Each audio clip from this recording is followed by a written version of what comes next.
Hi, this is Ron Funches from Trolls World Tour, from Harley Quinn, and from Quibi's Nice One, and I'm sitting here with Elias in the man cave. Ooh, Perfect. it's dark in here. Welcome to another episode of the Man Cave Chronicles. Welcome to the party, pal! You're my boy, Blue! Yo, Adrian! A podcast with interviews of amazing guests from the world of pop culture, Oh, yeah! TV, Nice! movies, Oh, I love the movies! comedy, and more. From deep inside the Man Cave, your host, Elias. Ron, welcome to the cave. Thanks for having me in the cave. How are you, man? What's new with you?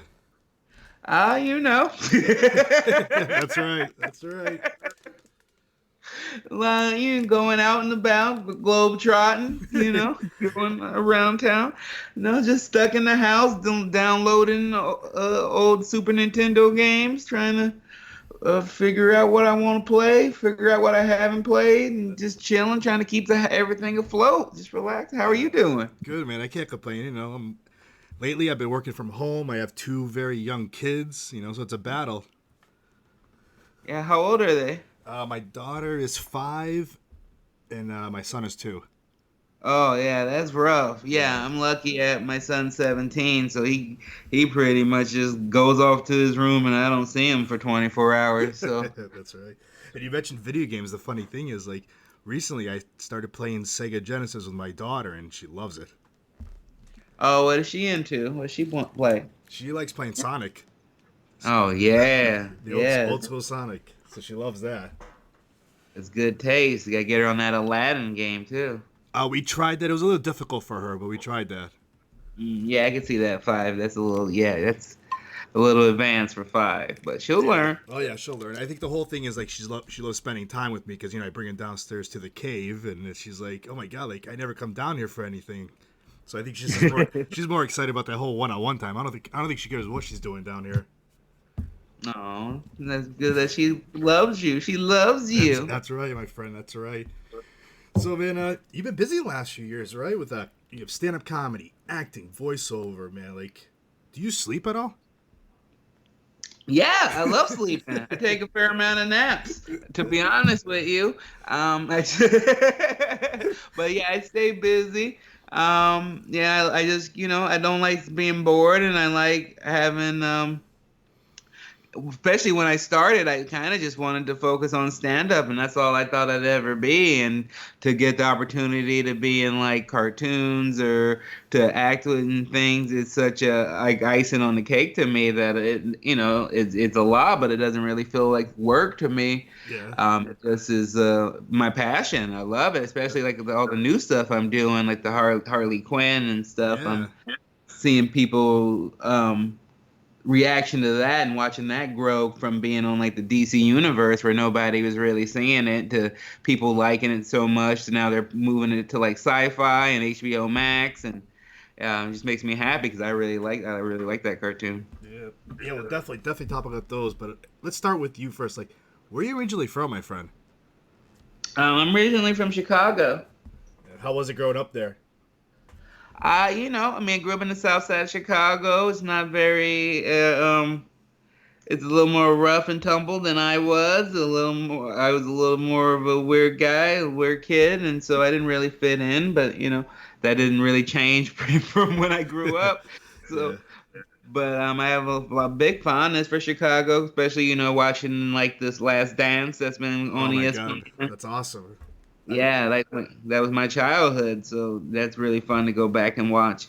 Yeah, we're around the same age. So I grew up with the same stuff as you, and yeah, I'm from Massachusetts, so I'm a huge Celtics fan. But just watching Jordan play all those years was amazing. Oh yeah, truly. My mom even went to she went to a couple of his great games. She went to one of his good games against the Trailblazers, and I didn't. The only game I ever went in person was when he was retired for those 2 years. But I know, but still I'm a big Bulls fan my whole life, so love it. So I read online you at 13 you moved to Oregon. How did that happen? My dad was moving out there. He was working in construction, and again, I wasn't really fitting in Chicago, so I thought, why not give it a shot? And I think it was the best thing for me because it kind of was a big culture shock for me. I learned a lot of new things and met a lot of new different types of people and heard a lot of new different types of music. So it was. So, where did you enjoy living the most? Chicago, you think, or was it Oregon? I mean, I kind of like where I live now in Los Angeles. You Yeah. know, like I like the Valley. And most of all, I kind of just because I moved around a bit, and I think also with my job traveling so much, I kind of just learned to like being wherever I'm at. You know, like I just enjoy myself, and I enjoy usually the circle of people I have around me. So I try to just love all the stuff. But I definitely kind of miss the beginnings growing, starting comedy in Oregon and being able to stay up till 2 in the morning eating Philly cheesesteaks and grinders. I miss that. So, like, okay, so growing up, did you have any idea that this is what you wanted to do? Like, you wanted to get the entertainment industry? Yeah, absolutely. And when I was 5, I knew I loved comedy since I was a little, very young age, but I didn't think it was a real job. I thought it was something like you had to be born into or somebody picked you for it. It wasn't until I started seeing like open mics and stuff in Portland and seeing that it was like, there were people who were really funny, but there was also people that were horrible and seeing that kind of made the job a lot less scary, Yeah. So, So, um, so like, when go you ahead. when you told your family, like, your parents, like, this is what I want to go do, like, what was their reaction? I mean, most of them, it was kind of a reinforcing because the people who knew me the best were like, yeah, that makes sense. And there was people who didn't know me that well who were like, what, you're so shy. Why would you ever do that? But like my mom, who I thought would be the one who was most against it, especially since I already had my son by then, she was like, no, I can see you doing that. But if you're going to do it, you need to take it seriously like a job. So, how did you get started in the stand-up comedy? How old were you? I was 23. I assume you just jumped right on the open mic one night. Yeah, just researching it. Wanted to go up. I was like hating my job, working at a bank call center, and they kind of gave me this little project where I got to make this funny little video, and they showed it to like the whole team, I guess you would call it, the whole site, and it got all these laughs, but it was like just really this corporate stuff that I was doing, and it kind of sparked me where I was like, oh, if I can make people laugh off of like stuff I don't think is funny at all, what if I were to do what I think is funny? And so I started researching open mics, and I went to the Harvey's mic in Portland, Oregon, and fell in love with it. Just felt like I had, done the most wonderful of drugs and couldn't find my car for like 3 hours, and it was just like, this is my thing now. I love comedy. So, when you did that the first night, did you tell anybody, any friends or anything? You just went out there and did it by yourself? I was married at the time, so my wife knew. My wife knew that I was gonna go do it, but that was about it. Like um, I didn't want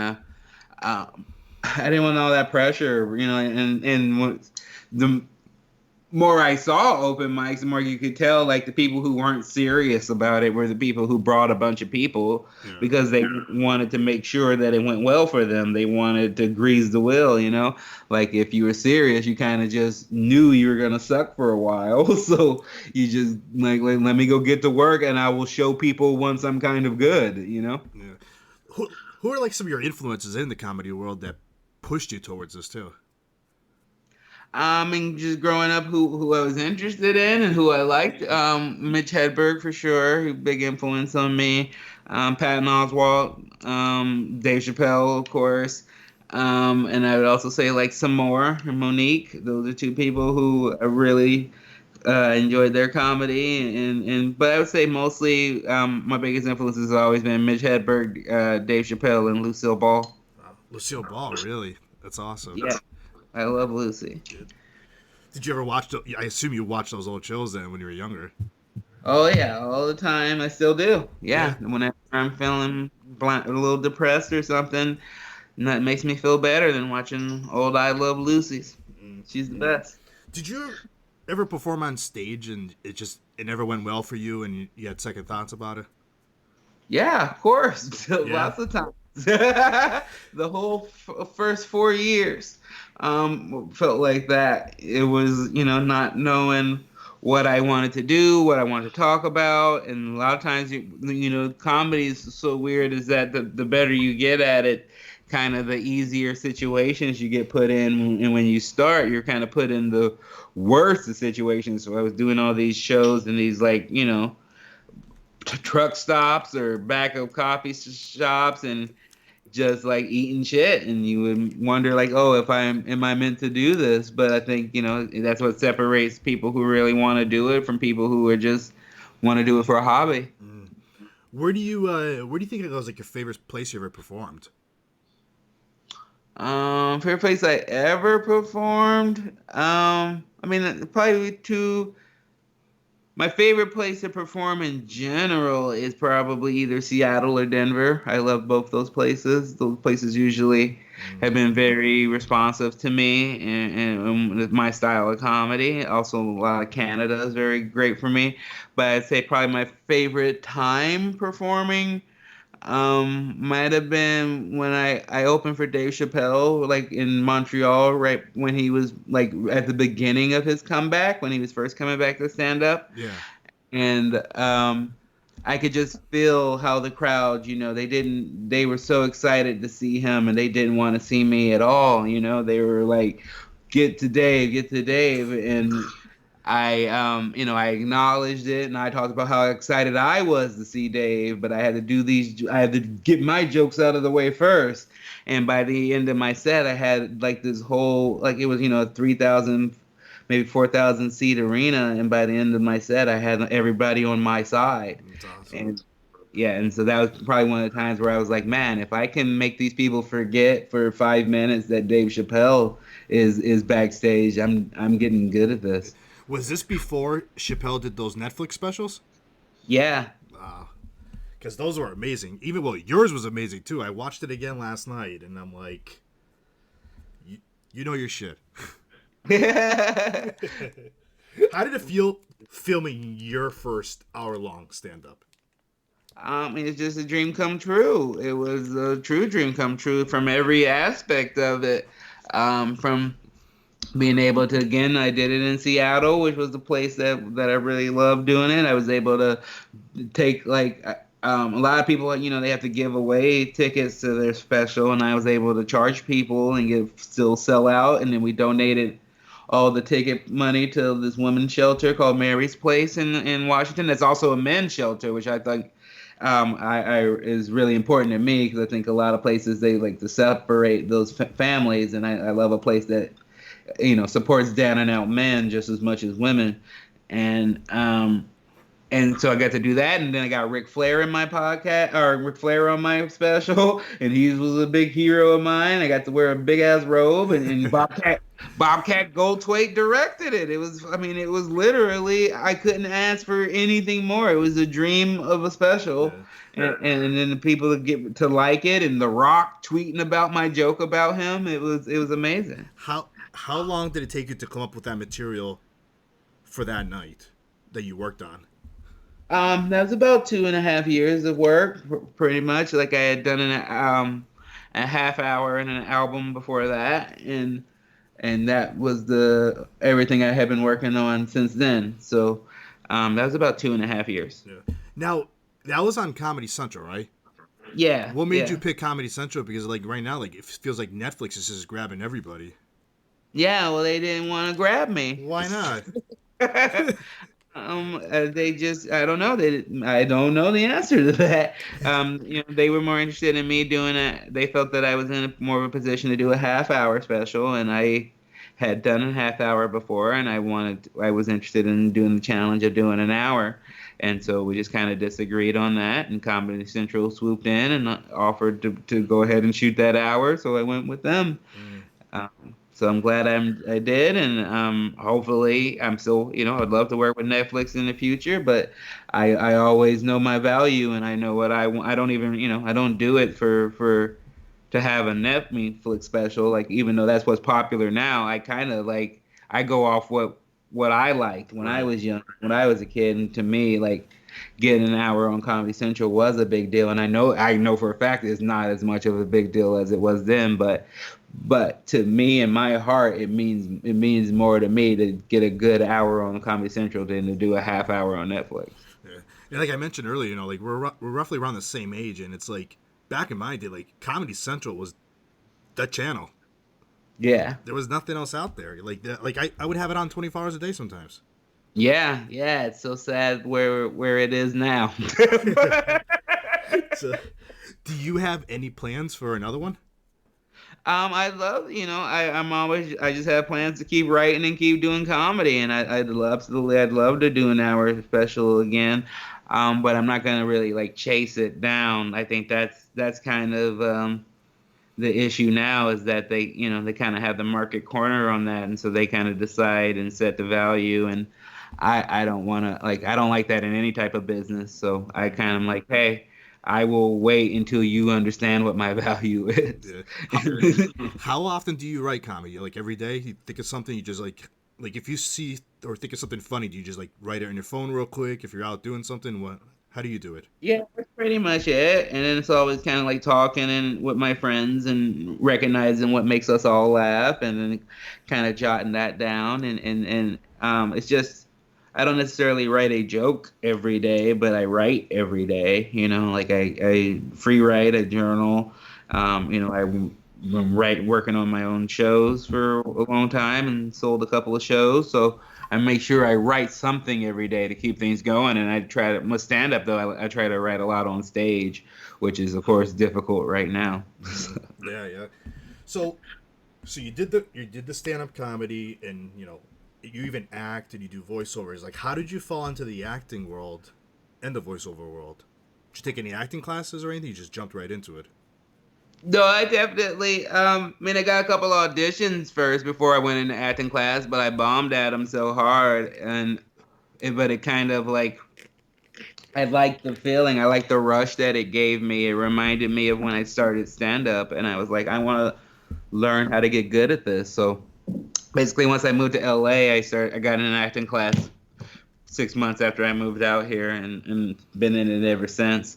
The voiceover stuff was more, through my stand-up, people just hearing my voice and hearing my albums and stuff, and then being like, hey, come try out for this. And one of the first things I tried out for was Trolls, and that was really helpful because then that became a big hit and had sequels and stuff. So then other shows were asking me for stuff, and a lot of them, work well in comedy. So like places like Bob's Burgers and things like that. There were places I already knew. Like I grew up off of home movies and a lot of that stuff that Lauren Burchard had done. So that's all like, dream of me.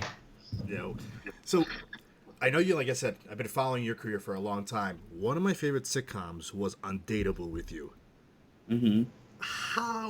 This show was amazing, and you guys even did it live near the end of it. I just don't understand why it got canceled. I know, right? It's pretty magical though that it existed. You can't even really find it anywhere. No. You can't even. It's crazy, but the people who know, and it's so crazy because I still get people every day. I get someone sending me a clip from it or something of that nature, and it was a real blast. It was the most fun I've had on set, even still. And it being my first job, it was kind of it was a bit of a trick of what I thought the rest of Hollywood would be like. I thought everybody would be like, hey, just come up with your own jokes, because that's what a lot of that show was. They were Bill Lawrence was such a good eye for talent, and he also had two other shows he was running. So and he knew he had a bunch of comedians, so he would just be like, hey, come up with a joke. You make a joke here. Yeah. And I love that freedom of it, and it was so much fun, especially when we were doing it live, to see like Chris D'Elia go crazy on different things. And man, I loved it, and I still talk to those guys every other day. So yeah. I appreciate that you liked it. How so you played Shelly on the show? Like how close? Like how personal was he with you? Like similarity? I mean, it was a lot of me because I definitely did not even know how to act at that time. So it was mostly me just talking and telling jokes, and just the character was just this shy, overweight guy. And then over time, talking with Bill and stuff, and I was like trying to lose weight and gain health, and he was like, "Hey man, I just want to let you know, like this character can be whatever you want him to be. You don't have to. We didn't hire you because you were overweight. We hired you because you were talented." And so, it was like real cool, really cool because I got to make up a lot of bits and a lot of things about that character. Yeah. And like you mentioned, like you started with other comedians. Like I've seen Brett Morin live, amazing act. Dalia, same thing. Glassman, another funny guy. It's like you guys had like that whole chemistry was just awesome. Yeah, no, it's really amazing, and like you said, it's crazy that it got canceled because I don't think they had anything that kind of like matched up to that since then. But it's also like it's kind of cool to just lean back and go like, oh, look at all these guys' first jobs, and now look at where they're going, and, Right. and seeing where Chris is now compared to where he was then, and Brent still, and Rick still. I mean, really, everybody is still working and doing better and better. So it's kind of cool to see. Like I'm even a little known fact: the bartender on the show is on the Trolls Netflix cartoon with me. He plays one of the trolls on that, and so we still see each other there. Oh wow. So a couple weeks ago, I watched a movie that you were in, Jexy. Mm-hmm. Another good movie. Funny, comedians in it. How fun was it filming that? That was awesome. That was really fun because it was in San Francisco. I just got to hang out in a nice hotel with Adam Devine for like 3 weeks, and it was really cool because it was just me being like the friend. And I just come by and ask if you want to play kickball and hang out. And and Charlene Yee was so cool and fun to hang out with, and the directors and the writer were just so open to me improvising and doing whatever I wanted. It was really a lot of fun. I didn't really do well in the box office, but I think it's a really funny, like, one of those old school mindless comedies that Right. wasn't kind of like, give you some type of, lesson. I mean, I guess there is some lessons, but it's just a silly comedy. Like Wanda Sykes is amazing in it. I think it's really funny. Yeah, I think one night after I watched it, I went online to do some research on it, and I think it only like played in the movie theaters for like a weekend, and I think they pulled it to put it right into streaming service right away. Yeah, I think you're right. Yeah, because they were already, the company that was behind it had already just gotten out of the movie business. So they were just like, this is what we're doing. This is our last one. Here you go. That's right. So let's talk a little bit about Trolls, man. Like when you first got this, did you ever think it was gonna be this huge?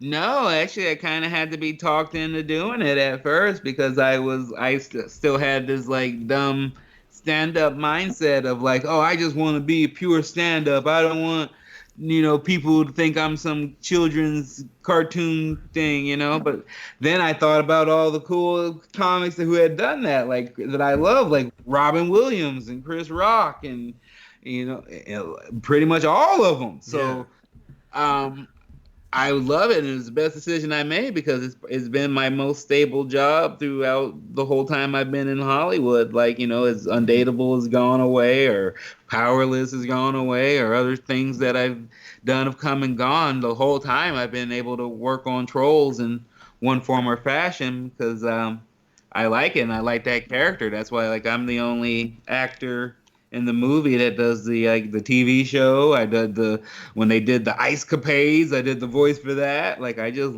like being that character, and I don't want anyone else to do it. Yeah, that's awesome. Like my daughter loves Cooper, and I told her right before I put her to bed this tonight that I was going to talk to you, and she like went crazy. So, and I even had her record a little message for you, which I'll play for you after we're done recording. Oh, nice. So like how is it like doing the voiceover acting like with a cast like that also?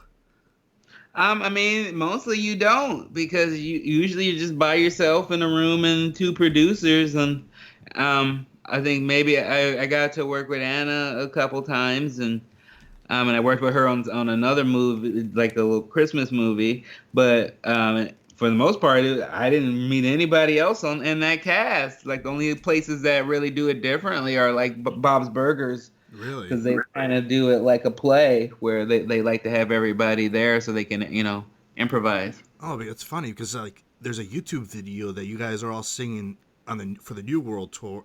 Yeah. And Yeah. it looks like you guys are all singing together. Doesn't it? Because my daughter always wants me to play it for her. Well, I'm sure they got a couple of people together, but I definitely I was by myself. For the next one, you got to be like, listen, I got to be in the same room with them. Yeah, no, please. Yeah, give me any chance I can be in the same room with Kelly Clarkson. I take That's right. That's right. Because I'm sure they're going to do another one. Have you heard anything? I haven't heard anything yet, but I know it did really well. It did very, very well. So I would hope so. So I mean, that's a two-part. I hope there's another one, and then I hope they need Cooper again. That's right. So. That's right. That's right. So you've done other voiceover work, and you've done recently, like you said, you mentioned Harley Quinn. How is it voicing King Shark, man? Oh, I love it. I really like. That's probably my favorite job I've done in voiceover because they just are so cool and it's so funny and the cast is so amazing that I kind of just feel honored to even be a part of it when they have like people like Jason Alexander come on or JB Smoove or again Wanda Sykes, and then I just get to go in there and just yell and play around and be myself, and then I've been getting so much like great response from the comic book community of people being like, man, I've never seen this interpretation of King Shark, and I really liked how you play him and how smart he is. And I really appreciate that because I grew up a big fan of like the Batman the animated series, and to see how like this show is kind of like an adult spin-off of that makes me really happy. But my next question was were you a fan of comics growing up? Yeah, when I was a kid, I was big into comic books. I kind of got out of it as I realized that the resale value wasn't what I thought. I thought I was investing in my future, and I found out that wasn't true. But yeah, I mean, grew up a general nerd of all types, just video games, wrestling, comic books, and my feature now when we go on the road, he's still like major in the comic books. Any place we go to on the road, that's the first thing he looks up is the best comic book store in the area. And so I end up hearing a lot about it. Who was like your favorite like superhero? Of all time? Yeah. John Stewart, Green Lantern, because he's a Green Lantern and he's black. And I'm black, and I want to be a fun, wise Green Lantern that makes things out of my willpower and my determination, just like him. So he's my favorite. That's awesome. What's been like your favorite movie, you think, superhero movie that's come out the last few years? Teen Titans Go. Okay, yeah, the cartoon, right? Is that what you're talking about? Yeah, that's amazing. Did you see that one? I haven't seen that one yet. Oh, you messing up. You better see Teen Titans Go to the movies. That is that is an excellent movie. It's hilarious. And it holds up to like, it does so much with the canon of Batman and skewers it, makes fun of it, and then has some great songs. It truly is an amazing movie. My favorite superhero movie of the last few years. Now, you mentioned you're a huge wrestling fan, and last night I posted on Instagram for questions on Twitter also, and I got some questions from fans. You ready to answer some? Sure. So one of the questions that I was asked is, how recently was it that Tom Segura said something about wrestling, and you got pretty mad about that? What was that all about? He just said that people who watch wrestling were stupid and that they deserved to die.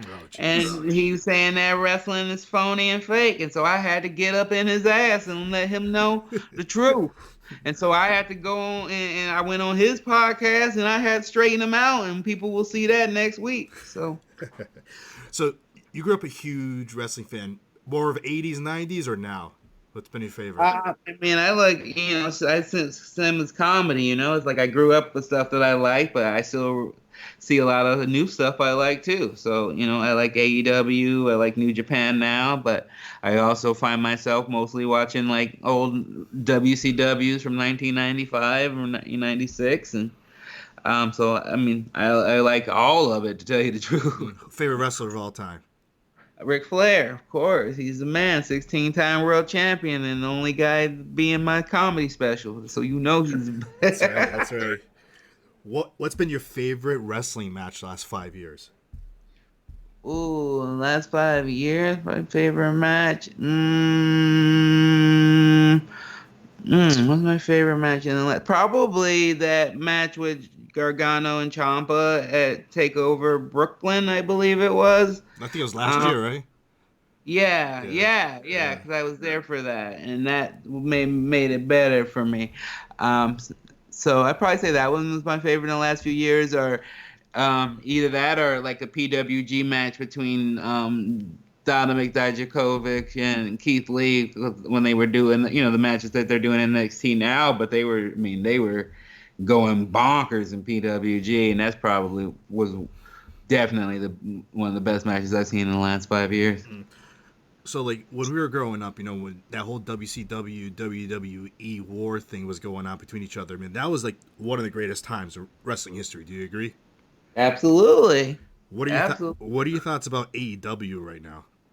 I love AEW. I love more options for anything. Again, I just don't like monopolies. I don't like when one company has a grasp of a whole genre. So I love AEW. I like a lot of those wrestlers. A big fan of the Young Bucks. A big fan of Orange Cassidy, and Pac. I'm a big fan of him as well. So, and a lot of the ladies. I love Nyla Rose and Stratlander. So I'm a big fan of AEW. And it kind of has that little old school feeling for wrestling too.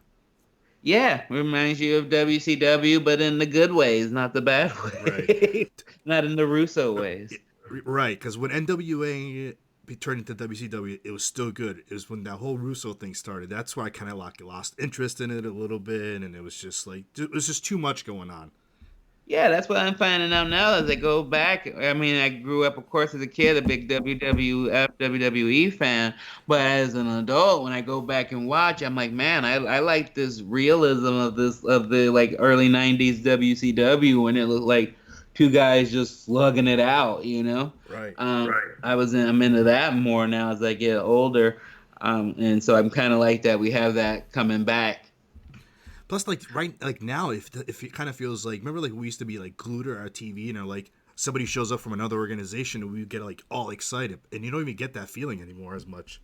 Yeah, but now it's coming back because we know that the Revival are going to show up. In Matt Hardy's in AEW now. Yeah, cool. I mean, I'm just always for anything that gives the wrestlers more options to decide where they can wrestle instead of having just one person decide their fate. I'm into that. Yeah. So another question was, if you were gonna do a buddy comedy movie, who would you do it with? That's a good question. I'd like to honestly, of course, I'd like to do one with The Rock. That would be awesome. But then people would just think I'm like a new Kevin Hart trying to take over, and I don't want that. So maybe I would like to do a movie with Craig Robinson. I think he's really funny. Yeah, and we did some things together, and I really like working with him. I think we could do a fun buddy movie together. Yeah, so that's my pick. Me and Craig Robinson, or me and The Rock. Yeah. So somebody else wrote to me, Trolls is all about bringing people together. What does inclusion mean to you?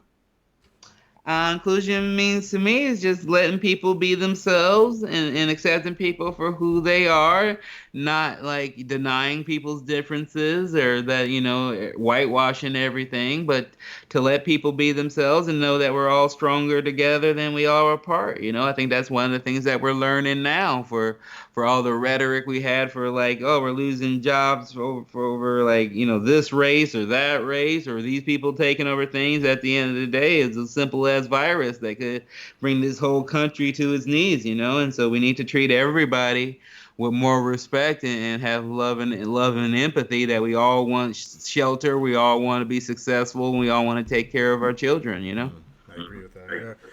If you couldn't be a comedian or an actor or voiceover, what do you think you would have been doing right now? I'd probably be a cashier or in jail or something. I don't. Yeah. You got to do something, right? Yeah, I'm gotta make ends meet somehow. That's right. What's your favorite book?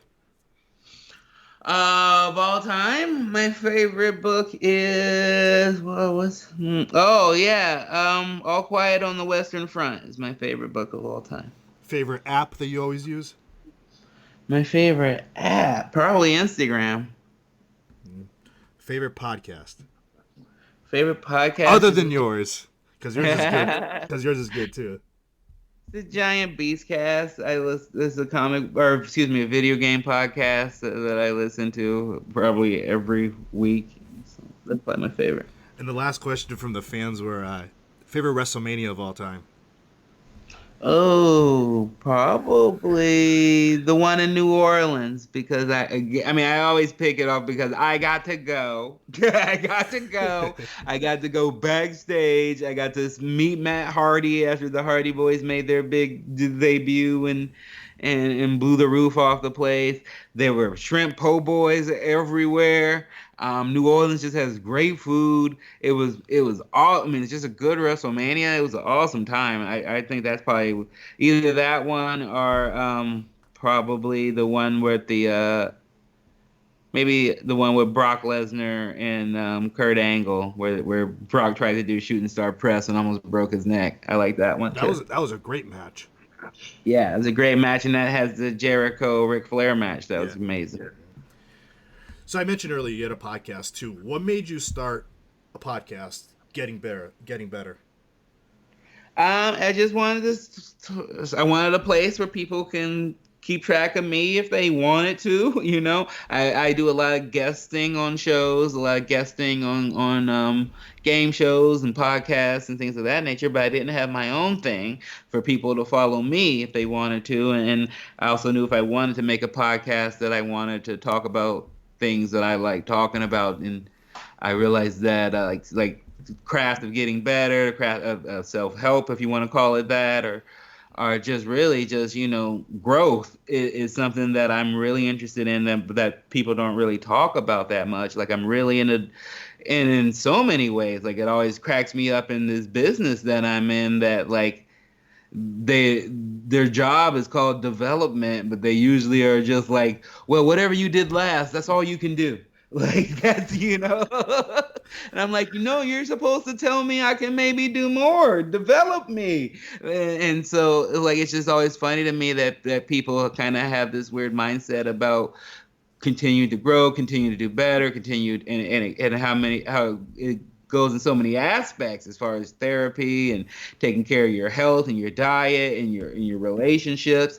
And I wanted to talk to people that I knew and were successful in many areas and just talk to them how they got there and what they do to get there and what they do now to continue. And I've been blessed to talk to so many people from different fields, whether it's like comedy or I had Stone Cold Steve Austin on my podcast. And I think that was one of my favorites because here was a guy who literally at one point was like probably top 3 famous person in the world, and then had to move on and still live his life. And I want to know what that feels like, what's that like, and the lessons I can learn from that. So that's why I do my podcast, and I love doing it. It's probably the most fulfilling thing that I do because it's not just people going like, hey, I think you're funny, or I saw you in this and you were awesome.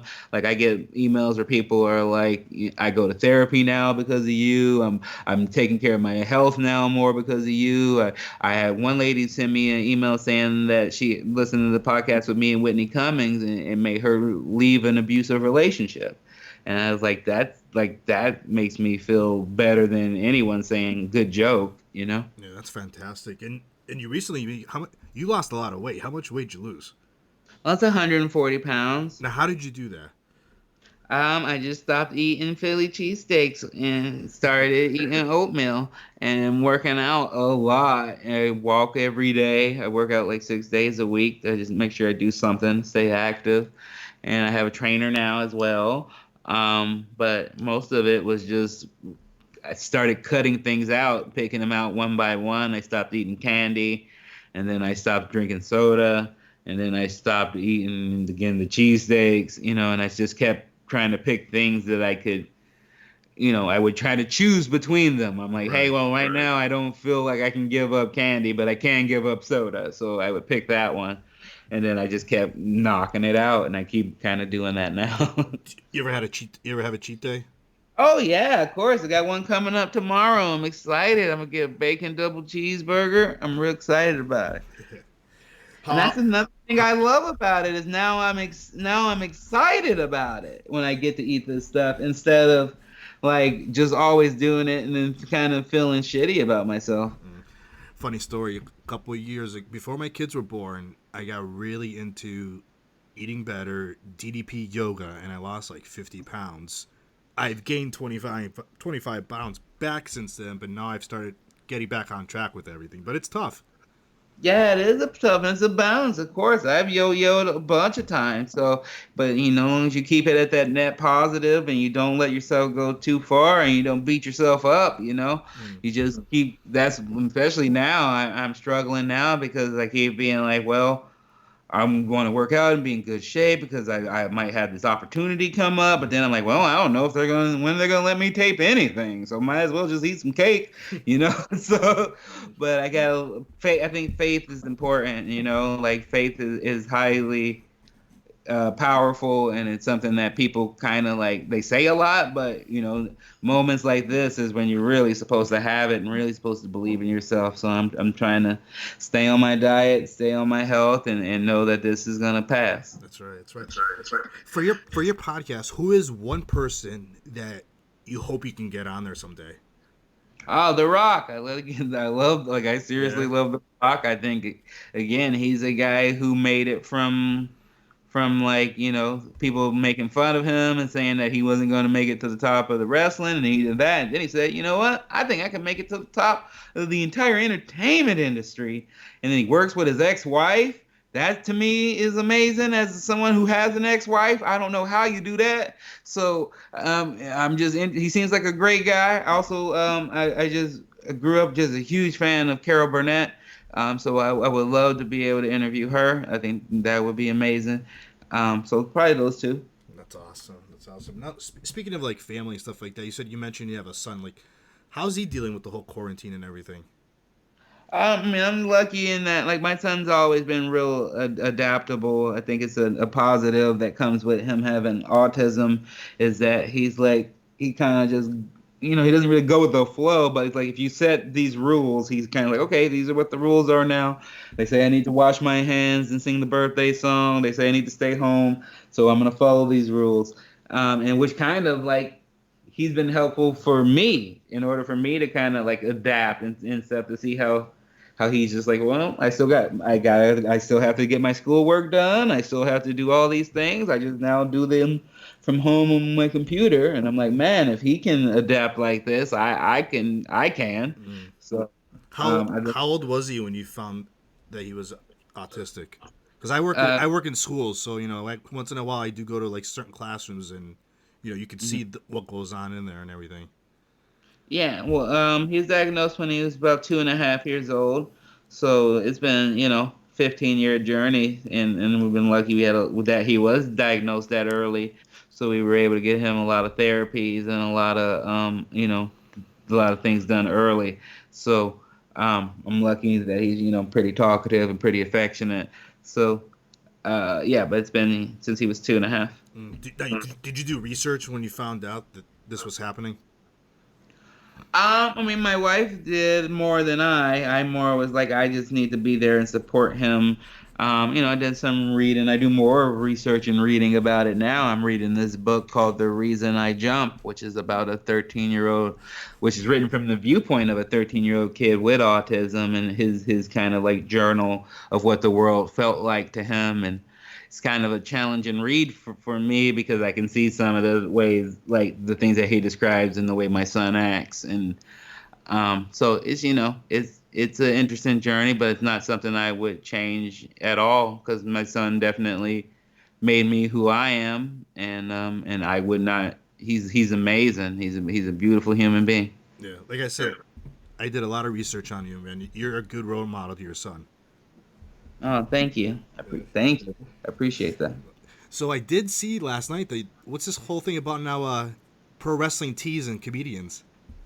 Oh yeah, at the new venture, Pro Wrestling Tees is like the biggest merch seller for independent wrestlers, and I've been doing shirts with them for the last few years, and I always thought that it would be a good venture for comedians to do as well, because we're not really that known for in the merch section. A lot of comedians always thought it was hacky, but like as a fan of pro wrestling and a fan of hip hop, I always was like, man, like t-shirts and merch can be really cool and really stylish and really fun, and people love them, and I know that, you know, when I went to a wrestling shows, I always wanted to leave with if not a couple of t-shirts. So we're Pro Wrestling Tees owner Ryan reached out to me, and I'm helping him get a group of comedians together so that we can have like a one-stop shop for all your favorite comedians. And if you want to support them, especially while they're sitting at home, not unable to tour, you can go to comediantees.com, look, see your favorite comics, and buy one of their shirts and help them out. In the early 2000s, when I first started going to like a lot of stand-up shows, there was comedians that sold shirts, stuff like that. Yeah, no, They still a lot do. of them do. Yeah, a lot of them do.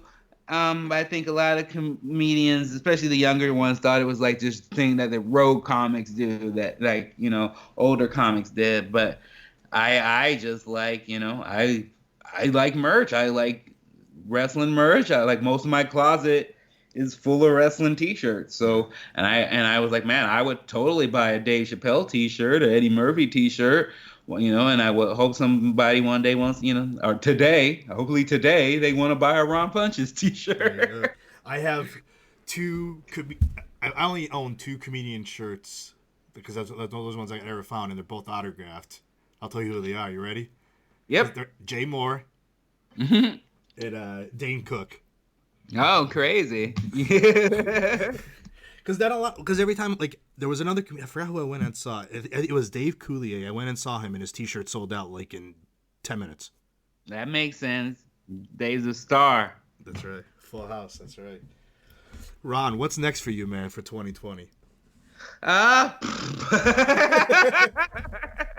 Hopefully, just, you know, maintaining my house, keeping all my stuff together, getting married.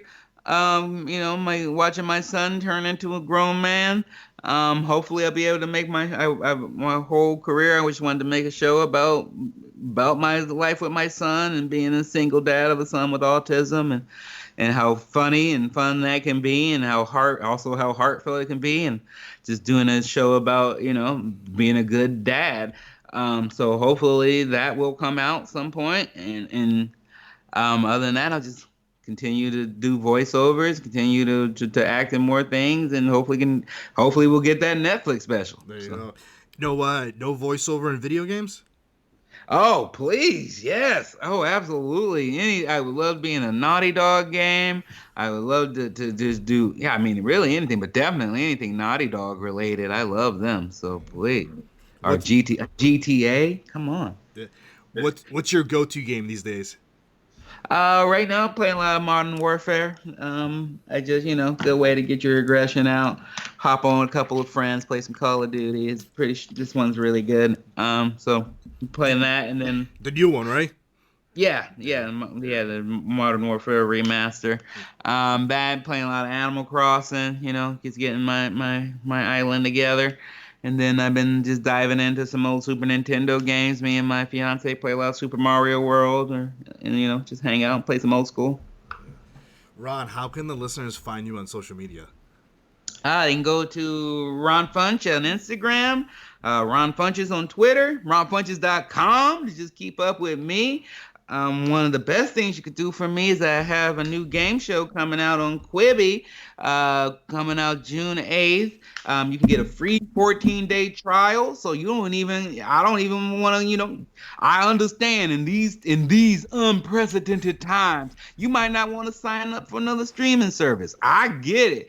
But if you want to do a free 14-day trial, watch my show, Nice One, watch all of Reno 911, and then decide if you want to dip out or not. That's cool, and that would help me out. If you saw me on like At Midnight or Lights Out with David Spade, it's pretty much that type of style of show, but I'm the host, and it's like me forcing comedians to look at the bright side of bad situations. Like I give them a topic, and I force them to find the positive in situations. So I think it's a really fun show, and I hope people check it out, because I know Quibi's not necessarily the biggest success right now. But so if you watch my show, a small bump could really help me out. That's right. So. and for the listeners, if you are going to go watch this show, make sure it's on a mobile device. It's not available like on Fire TV or Apple TV. You have to put it on your phone to watch the streaming service. Yeah, exactly. That because their whole thing was about being on the go, being able to watch it while you're at work or while you're in the commute. And I don't know why they thought that was, who could have foretold? I guarantee you they're gonna do something where it's gonna be available on a streaming device. They're gonna have to. Oh, they have to. I mean, they should have in the first place. It should have been an option. You shouldn't be locked into that. But that's a lesson for them to learn. But, I don't think you got to punish the artists because of the mistakes of some tech people, Right, so hopefully either, check out my show. If you like it, you do. If you don't, you don't. But I'm really positive about it. I'm really happy with the work I put in. It's my first time hosting a show, and I think I did a really good job, and I want to do more. So please watch it so that they will give me the opportunity to do more. So everybody go watch it. Please. Free trial. Free trial. June 8th. Just get in there, watch all mine, dip out, cancel it. I'm not trying to make you overdraw your account, baby. Ron, this was fun. Thank you for coming on. Oh, it's a pleasure. It's a pleasure. I would love to have you back on, man. This was fun. That's a wrap. That's a wrap, everybody. That's a wrap. Thanks for listening to the Man Cave Chronicles podcast. I finally get my man cave. You can find us on Twitter, Facebook, and Instagram at the MCC Podcast and our website, themccpodcast.com. Until next time.